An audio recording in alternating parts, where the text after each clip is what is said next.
Assalamualaikum warahmatullahi wabarakatuh. Izin memperkenalkan diri, nama saya Leni Mustika Indriani dengan NPM 2021020231 dari jurusan Hukum Tata Negara kelas C. Di sini saya akan menyampaikan sebuah materi yang berjudul Makna Hakikat Sesuatu Menurut Filsafat.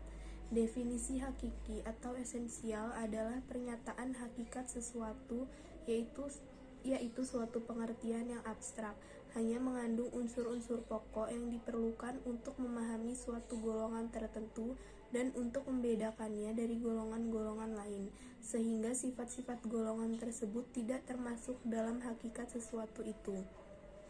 Definisi yang disebut dalam ilmu mantik atau logika sebagai jami atau memuat dan mani atau menolak adalah definisi yang paling penting dalam ilmu pengetahuan dan filsafat.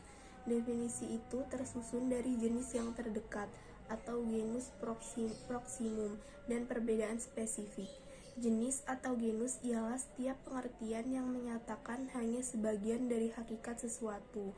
Artinya, pengertian tersebut belum menyatakan hakikat sesuatu itu seutuh-utuhnya.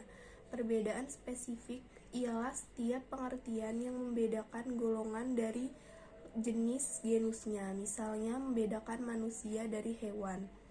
Pengertian filsafat hukum Islam. Filsafat hukum Islam terdiri dari 3 kata, yaitu filsafat, hukum, dan Islam. Filsafat hukum adalah pengetahuan tentang pemikiran mendalam, sistematis, logis, dan radikal tentang berbagai aturan yang berlaku dalam kehidupan manusia, baik aturan bermasyarakat maupun aturan bernegara. Hukum adalah peraturan-peraturan tentang perbuatan dan tingkah laku manusia dalam lalu lintas hidup. Secara ringkas, hukum berarti ketetapan. Adapun pengertian filsafat hukum Islam adalah kajian filosofis tentang hakikat hukum Islam, sumber asal-muasal hukum Islam dan prinsip penetapannya, serta manfaat hukum Islam bagi kehidupan masyarakat yang melaksanakannya. Dengan demikian, yang dimaksud dengan filsafat hukum Islam adalah setiap kaidah, asas atau mabda, aturan-aturan pengendalian masyarakat pemeluk agama Islam. Kaidah-kaidah itu dapat berupa Al-Quran, hadis, pendapat sahabat atau tabi'in, ijma ulama, fatwa lembaga keagamaan. Filsafat hukum Islam diartikan pula dengan istilah hikmah at-tashri'. Faktor-faktor yang menjadi ciri filsafat hukum Islam. Yang pertama yaitu wacana atau argumentasi, menandakan bahwa filsafat memiliki kegiatan berupa pembicaraan yang mengandalkan pada pemikiran, rasio tanpa verifikasi uji empiris, atau perbincangan dengan menutup mata. Kebenaran filosofis tidak memerlukan pembuktian-pembuktian atau tidak perlu didasari bukti kebenaran, baik melalui eksperimentasi maupun pencarian data lapangan. Yang kedua, segala hal atau sekalian alam.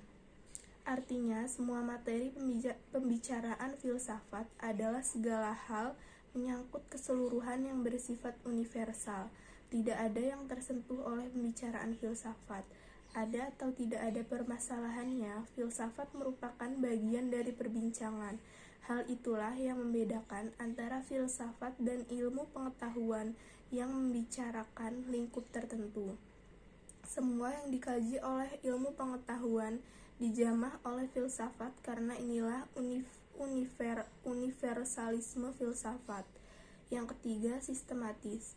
Artinya, perbincangan mengenai segala sesuatu dilakukan secara teratur mengikuti sistem yang berlaku sehingga tahapan-tahapannya mudah diikuti. Dengan demikian, perbincangan tersebut tepat atau tidak dapat diikuti dan dikaji oleh orang lain, meskipun pada akhirnya hanya ada satu pengertian mengenai sesuatu yang dimaksud. Yang keempat yaitu radikal, artinya sampai ke akar-akarnya, sampai pada konsekuensinya yang terakhir. Radix artinya akar, yang juga disebut arche sebagai ciri khas berpikir filosofis.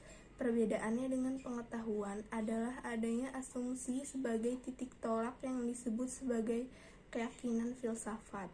Yang kelima yaitu hakikat, merupakan istilah yang menjadi Ciri khas filsafat hakikat adalah pemahaman atau hal yang paling mendasar. Jadi, filsafat tidak hanya berbicara tentang wujud atau materi, sebagaimana ilmu pengetahuan, tetapi berbicara makna yang hakikat terdapat di belakangnya. Dalam filsafat, hakikat tersebut sebagai akibat dari berpikir radikal. Berdasarkan 5 ciri berpikir filosofis tersebut, dapat diambil pemahaman bahwa filsafat merupakan kebebasan berpikir manusia terhadap segala sesuatu tanpa batas, dengan mengacu pada hukum keraguan atas segala hal, bahwa sekalian alam dan segala hal dapat dilihat dari berbagai hal sudut melalui kontemplasi pemikiran yang sistematis, logis, dan radikal. Segala hal yang dipikirkan oleh filsuf berkaitan dengan hal-hal berikut. Yang pertama yaitu berhubungan dengan sesuatu yang bersifat metafisik yang tidak dapat dilihat. Yang kedua, berhubungan dengan alam semesta yang fisikal dan terbentuk oleh hukum perubahan. Yang ketiga, segala sesuatu yang rasional dan irasional. Keempat, semua yang bersifat natural dan supranatural. Kelima, berhubungan dengan akal, rasa, pikiran, intuisi, dan persepsi. Sehubungan dengan hakikat yang terbatas, yang tidak terbatas. Ketujuh, berhubungan dengan teori pengetahuan pada semua keberadaan pengetahuan manusia yang objektif maupun subjektif. Yang ke-8, berhubungan dengan fungsi dan manfaat segala sesuatu yang didambakan manusia atau dihindarinya. Ke-9, berhubungan dengan kebenaran spekulatif yang bersifat rasional tanpa batas sehingga berlaku pemahaman dialektis terhadap berbagai penemuan hasil pemikiran manusia. Tesis yang menghasilkan antitesis dan terciptanya sintesis. Sekian yang dapat saya sampaikan. Wassalamualaikum warahmatullahi wabarakatuh.